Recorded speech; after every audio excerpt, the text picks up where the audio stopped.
Welcome to the Two Boots Word Vault podcast.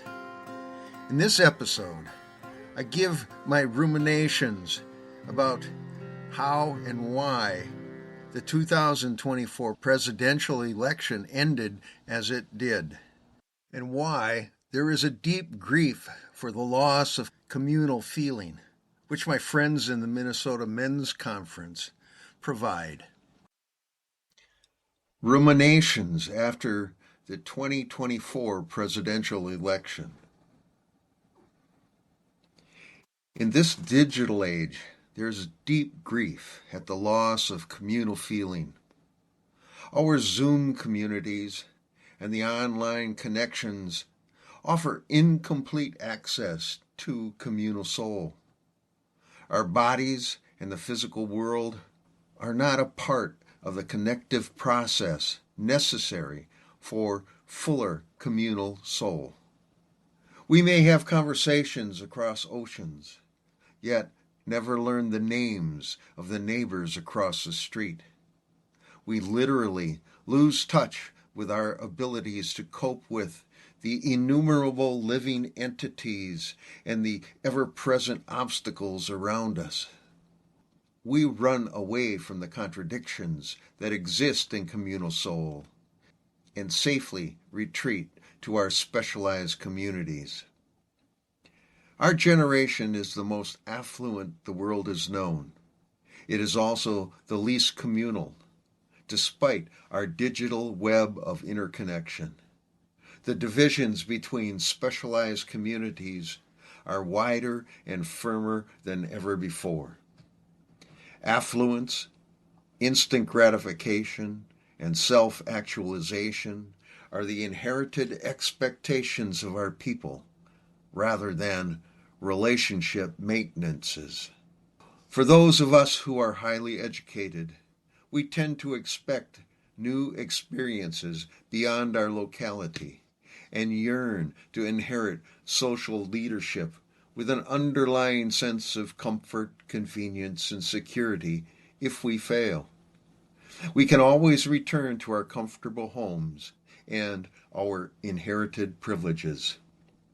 When affluence, comfort, and security are the stated aim for our wider American culture, rather than a life in communal soul, angst and stress are bound to expand.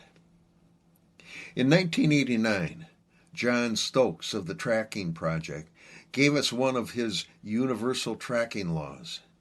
It's an equation. Safe plus secure plus comfortable equals death. Stokes explained that anything living dies if it becomes complacent, unaware, and uninformed about the forces outside of its comfort zone. The presumed death of one's cultural preference dominated the past election on all sides of the political divide. The privileged classes anticipated the loss of their privileges. The working class and those burdened by endless debt do not have a sense of privilege, security, or comfort. But because of the expectations inherent in the American dream, which is based on a binary, zero-sum mindset of individualism versus community, winner versus loser, the struggles we witness are increasing.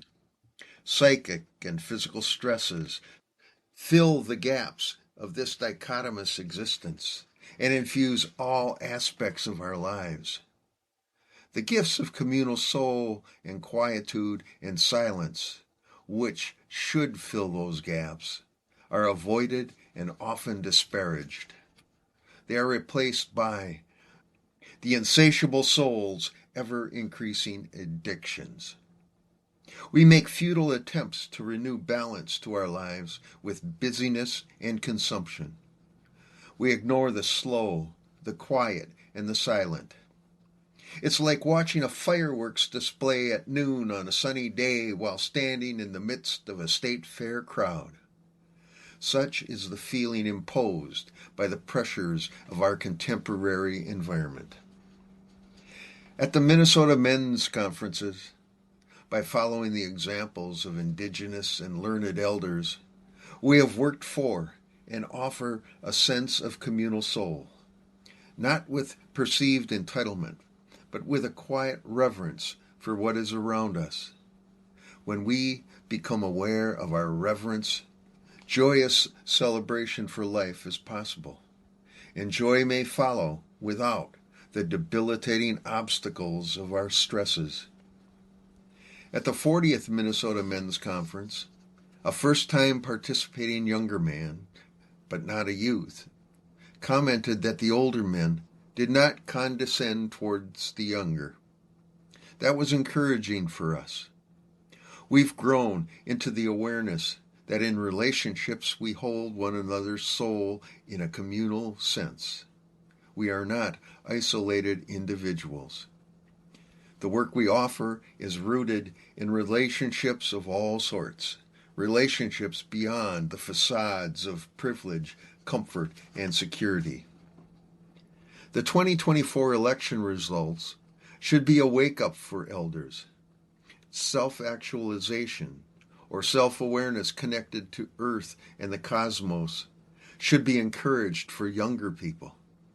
Initiatory rituals for youngsters are the communal tools for such development.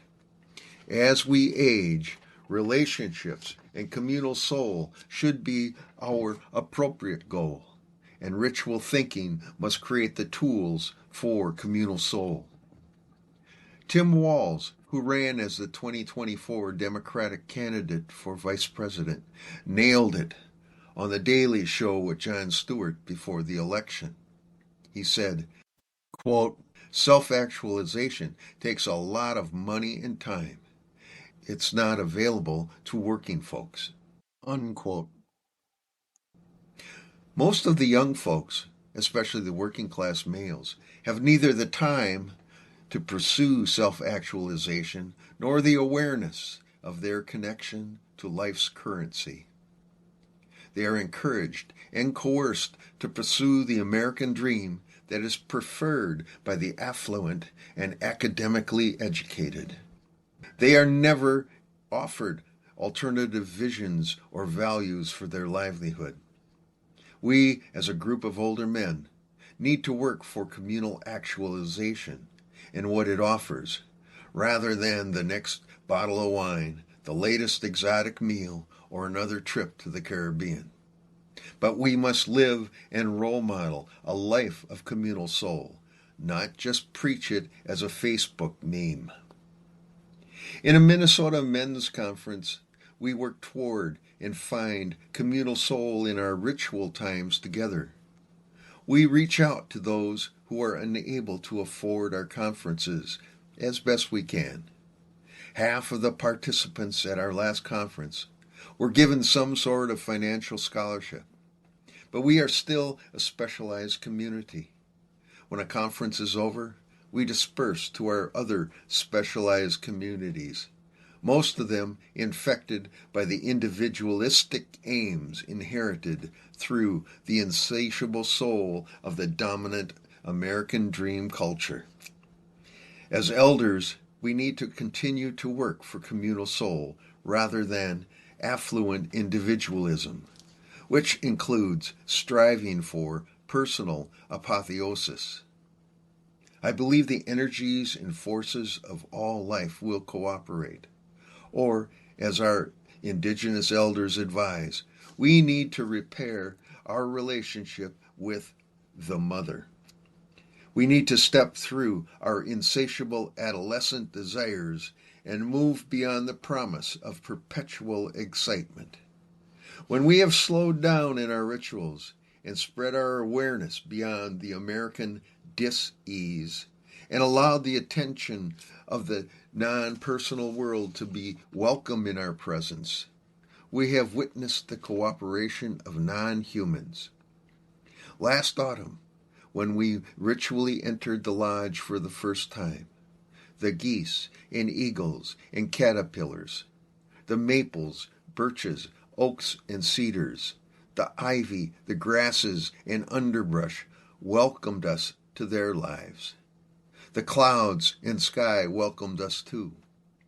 We must study the languages of other living entities too, and we must communicate with them as best we can. I believe that the unseen and unheard realm welcomed us too. We are in the process of learning those other languages, and I believe it is our duty to remind the next generations that such communal soul is accessible to them. As we move in that direction, I have a deep sense of reverence and awe.